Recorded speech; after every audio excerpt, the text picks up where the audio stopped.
Hi, this is a board that I designed and made for CMU Robotics Department. The idea behind this board is that along with an ARM core and FPGA fabric, there's a large amount of I/O available for cameras, sensors, and output devices.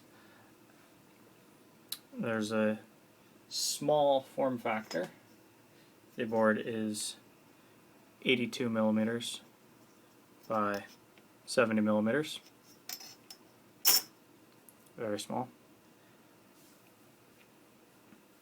In addition to the ARM cores and FPGA fabric, this board contains a gigabit Ethernet interface, 1 gigabyte of DDR3 32-bit wide memory, reset button, USB host or device, USB UART, large number of power supplies used for powering the FPGA, memory, USB, and 2 user input voltages. These 2 power supplies will match the voltage level on a special input, and that voltage level will be used as the I/O reference voltage for half of the I/Os each. There are 2 of those. There's an SD card for storing the boot image and FPGA configuration. There is an SPI EEPROM for persistent data storage, a real-time clock, and battery for timekeeping purposes. So that's the top of the board. A heatsink will be mounted on here, but is left open for so we can see the board. JTAG interface is included on the left here for connection to the programmer and debugging. In the back, there are only a few components, mostly decoupling capacitors and termination on the DDR3, some test point labeling and text describing the specifications of the board. 5 to 16 volt DC input is what all the supplies are rated at. The board can be powered from the USB UART input or from the module connector. The board does not need to be connected to a host system in order to operate or be programmed. The board can be completely configured and controlled and powered through the single micro USB. This reduces development time because you don't need to develop your baseboard first. For all of the connections along this edge, these are the FPGA fabric connections.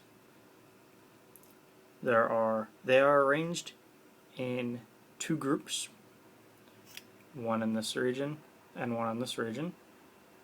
Each of these groups is using a reference voltage from some special pin, compatible up to 3.3 volts I/O.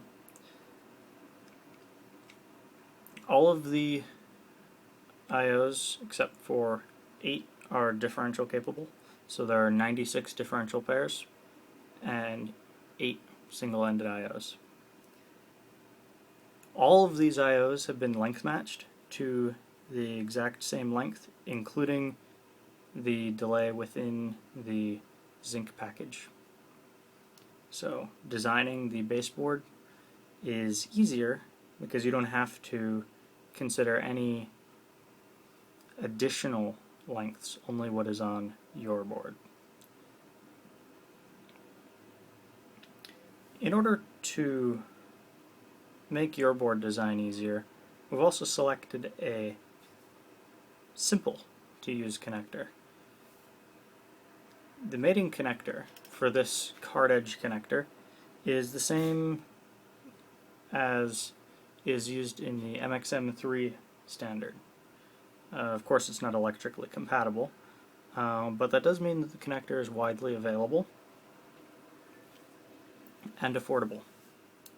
In addition, the connector is hand solderable, with all of the solder points being visible and accessible to someone with a soldering iron.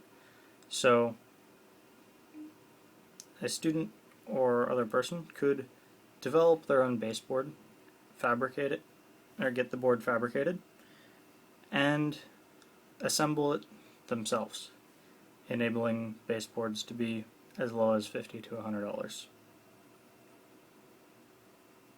And with no massive lead times or other difficulties that are usually associated with high-end FPGA design.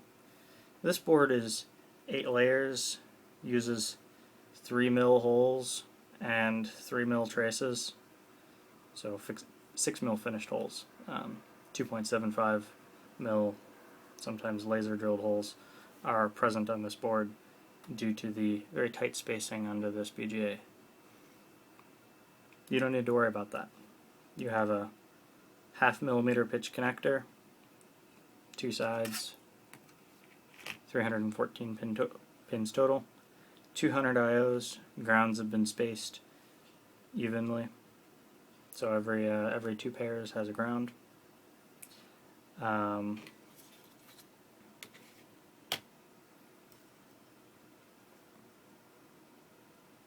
Yeah, should be easy to use this module. You don't even need a baseboard, and if you do, you can connect pretty much whatever you want. You've got 200 IOs.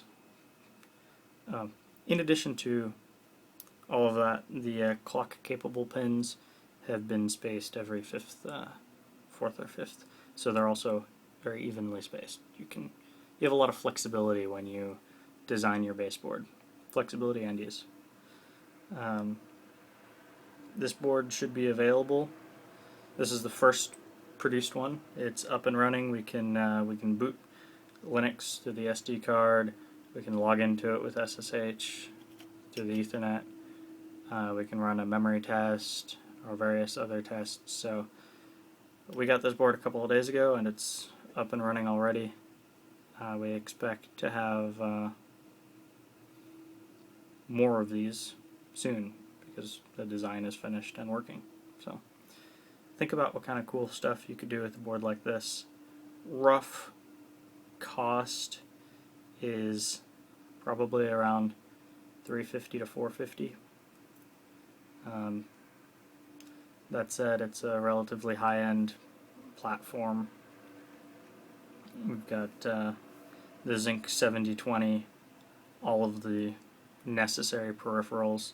It is, in specifications, pretty similar to the Zynq 702, ZC702 baseboard from Xilinx, in how complete it is.